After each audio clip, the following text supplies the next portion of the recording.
অনেকে কিন্তু নির্বাচনকে ক্যাশ করে শিল্পী হতে চাচ্ছে। এখন হলের সংখ্যা অনেক কমে গেছে। নির্বাচন শেষ না হলে তো বলা যাবে না।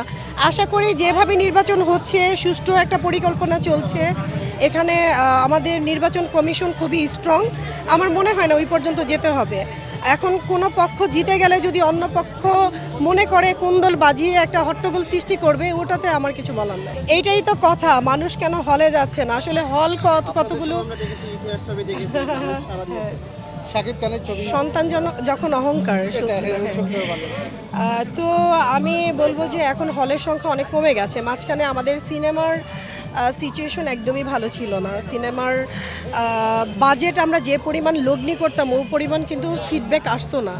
তো এখন আবার নতুন করে দেখছি যে হলগুলো আস্তে আস্তে আবার গড়ে উঠছে। আমি মনে করি যে সামনে ভালো কিছু হবে।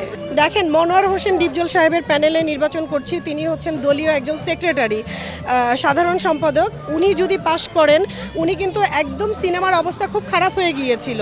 তখন কিন্তু অনেকগুলো ছবি করে আমাদেরকে আবার জাগিয়ে উঠিয়েছিল। অনেকগুলো ছবিতে আমরা কাজ করার সুযোগ পেয়েছিলাম।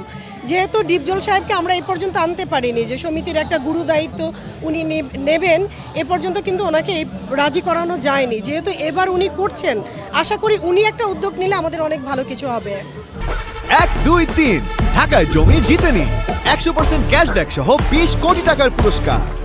আসলে ওনাদেরকে কারা দিয়েছেন, ওনাদেরকে কারা করেছেন, এখন একটা প্রতিটা জিনিসের কিন্তু একটা কনস্টিটিউশন আছে। যেহেতু আমরা দলীয়ভাবে এখন সমিতিতে নেই, আমরা কিন্তু এই বিষয়গুলো নিয়ে শুধু কথাই বলতে পারবো, এটার কোনো সুরাহা করতে পারবো না।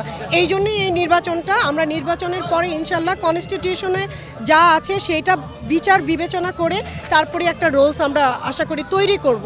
আর একটা ব্যাপার হচ্ছে, অনেকে কিন্তু নির্বাচনকে ক্যাশ করে শিল্পী হতে চাচ্ছে, শিল্পী হওয়ার অপপ্রচেষ্টা চালাচ্ছে। তাদের নামও কেউ জানে না, তাদের ছবির নামও কেউ জানে না, তারা কারা আমি নিজেও জানি না।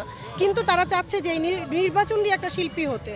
আর এইদিকে আপনারা সতর্ক ভূমিকা পালন করবেন, আপনারা তাদেরকে দেখলেই ক্যামেরাটা ধরবেন না। যিনি প্রার্থিতা বাতিল, এটা যারা দিয়েছেন অলরেডি এটা হয়ে গেছে, সিস্টেমেটিক ওয়েতে এটা অলরেডি সিলেকশন হয়ে গেছে। এখন আর বাদ দেওয়ার কোনো ওয়ে নাই। নির্বাচনই প্রমাণ করে দিবে, ভোটাররা বাদ দিবে, ভোটাররা শিল্পীকে ভোট দিবে।